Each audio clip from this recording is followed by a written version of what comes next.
What I'm doing today is I'm going to put runners on my ice house over there.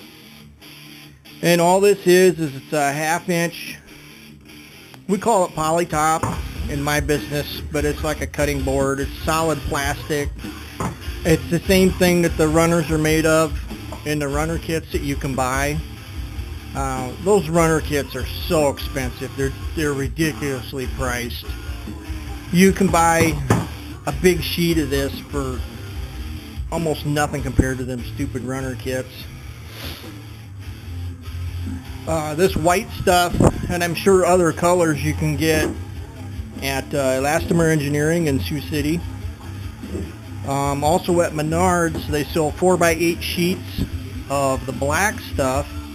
That is a 1/4 inch thick, which would be better actually for this.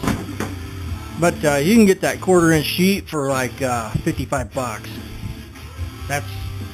And just a runner kit, which is just 2 little thin strips. I'll run you that at least.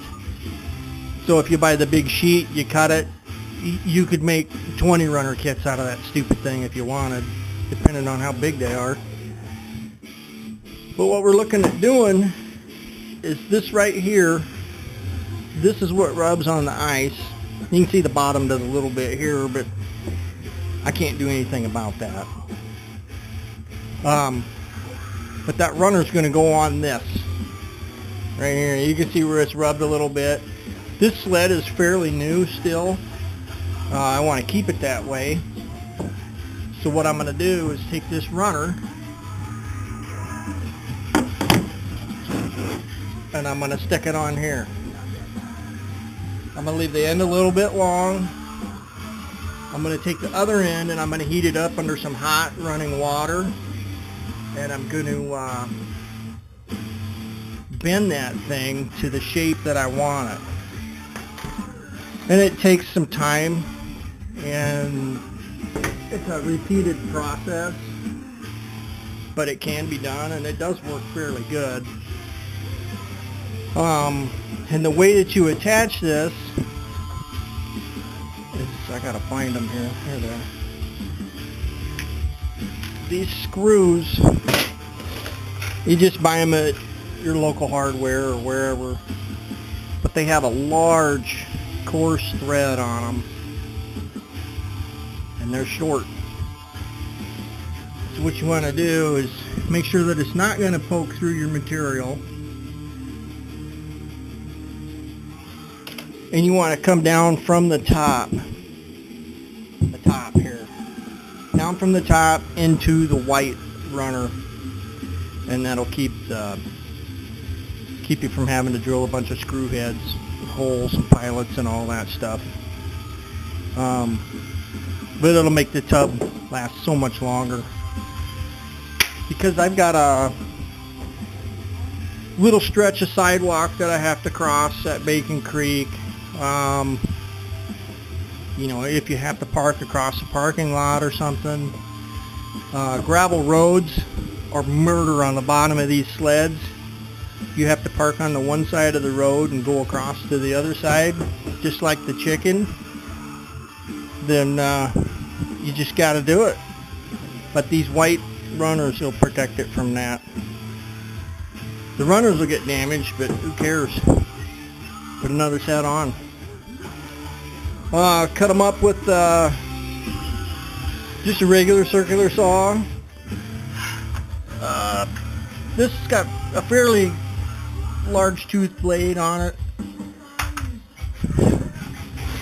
It throws stuff everywhere, but it works good. I'll show you when they're installed. Okay, I got these both cut. I got them routed. The bottom edge, I just used a 1/4 inch, quarter round bit. It does router pretty good. Don't spend a lot of time in one spot, and you'll be fine. So what I'm doing here is this end, this has got a sharp radius, and this is the back end of the sled, the opposite end of the rope. I want this at least flush with that. because if you lift up on the rope too high or something like that, and just say for instance you're on a gravel road, you're going to poke a rock right through that thing, at least on our gravel roads. You'll really damage those corners. So I want this edge to be flush with that, or extend past it. These aren't long enough to go much further because I need the other end for the slope, and I'll show you what I'm talking about there. So I want these with this, and on this end what I'm doing is I've got a mark right here, and this is where this bottom starts to arc off of the plane of the bottom. So I'm going to break it here. This is where I'm going to concentrate my hot water and heat this thing up, and then I'm going to put it in the vise and I'm going to bend it. It takes several times to do that because it's pretty thick plastic, but it works pretty good. Once it cools down, you get it formed, it does stay. So what I'm going to end up doing is I end up drawing a line clear across this, and I'm going to do it the same on the other one,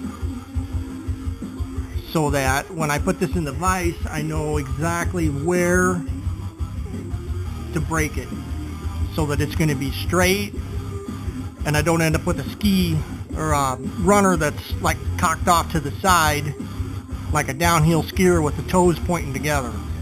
I don't want that. It makes it hard to pull. I want these parallel to each other. So I need to break them perpendicular, right here, right across. And this will slightly curve up. I wish this was like 6 inches longer, because I would bring it clear up here. Then I wouldn't have to worry about anything. But if I get it through here, I'll pretty much be covered for gravel and that kind of stuff.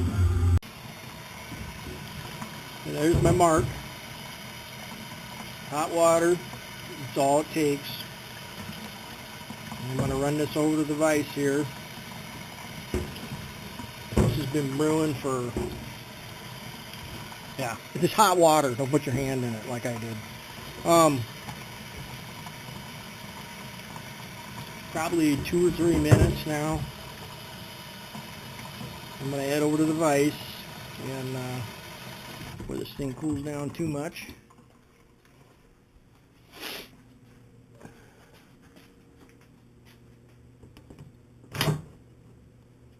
I'm going to line that mark up fairly close and just pull on it a little bit. You don't want to crack this thing in half or something stupid.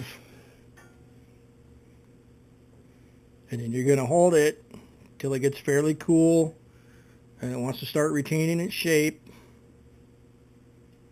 And you're just going to repeat this process over and over and over until it is exactly what you want. You see how it's curved. And there it's staying already to there. So it is fairly easy to work with. Just pay attention to what you're doing.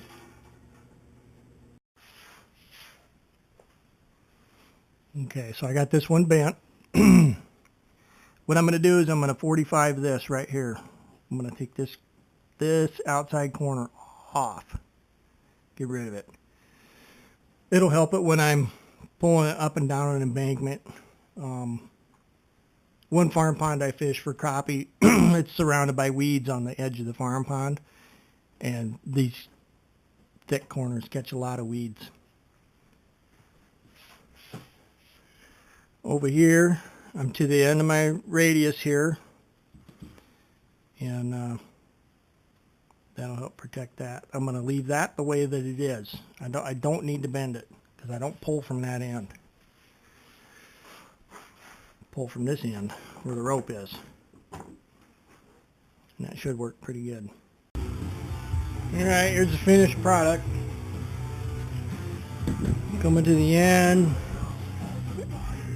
It's covering most, where the contact's being made on this. This, I took a file for a horse hoof. I 45'd it, but it still had a real sharp corner right here. So I just rounded that off. The big, I guess you'd call it a rasp. I am within 1/32 of an inch between these two, front to back. Should work pretty good. Well, I hope it does. Just like the others. These are the screws I put in. And then I put 2 in each end right across from each other just to help secure it.